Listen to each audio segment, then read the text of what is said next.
मनवा पवित्र कर तन कर चंगा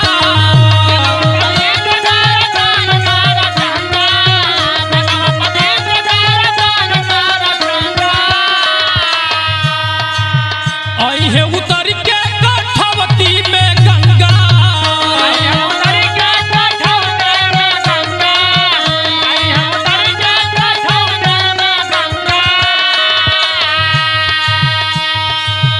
मनवा पवित्र कर तन कर चंगा अहे उतर के कठवती में गंगा बचन संत हो बचन संत रविदास कह गए बोला जय जय जय रविदास जी की जय।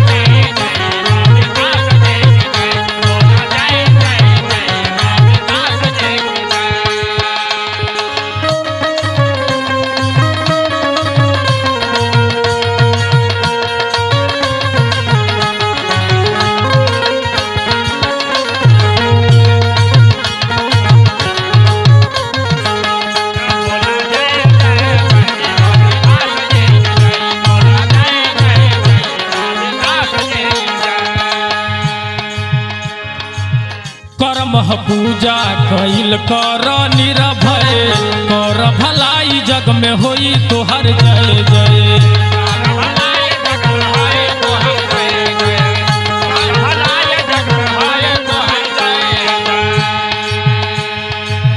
करम पूजा कैल कर निरभय कर भलाई जग में होई तोहर जय जय।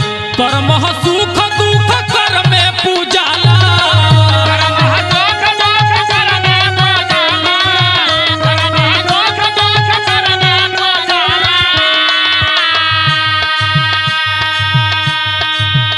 आदमी न साथ करम साथ जाला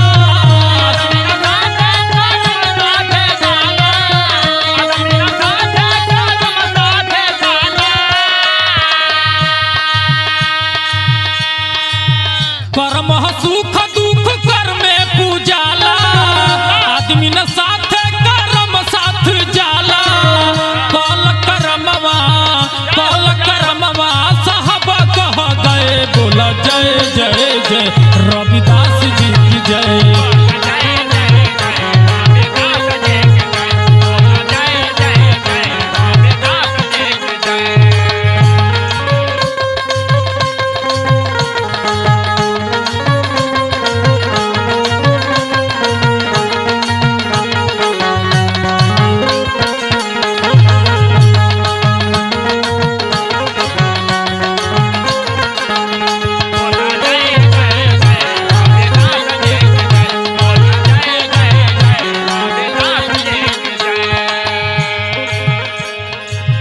पानी से पातर ह जीव के बानी जाति धर्मवा के माने अज्ञानी।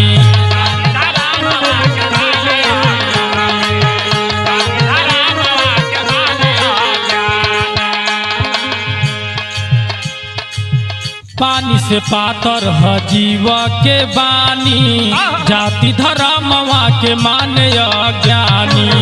जैसन करनी हो वैसन भरनी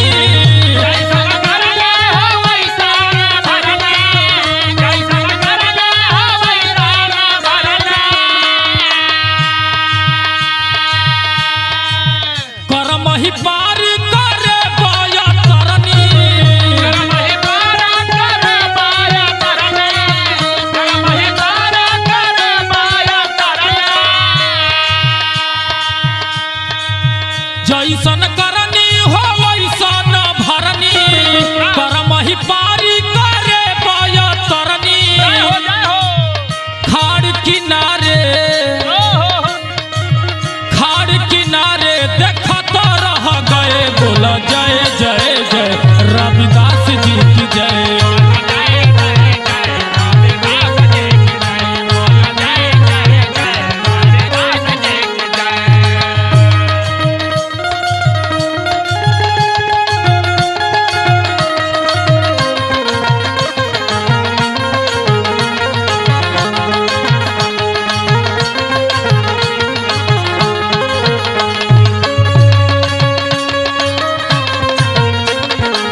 लेकिन देखी अंत लाइन में कवि का लेखनी बा कैसे।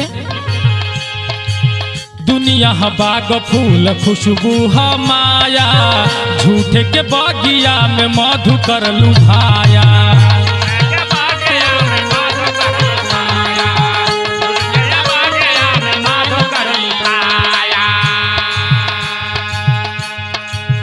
दुनिया बाग फूल खुशबू माया, झूठे के बगिया में मधु कर लुभाया।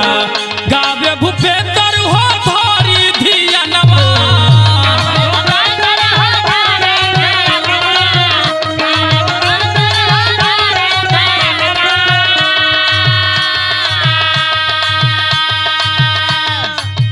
समय से बढ़ के ना कोनो गियनवा।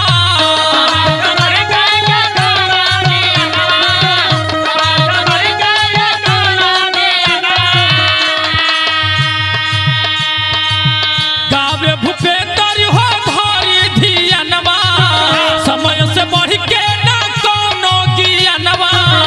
सत्य है हे, सत्य है हे साहब कह गए बोल।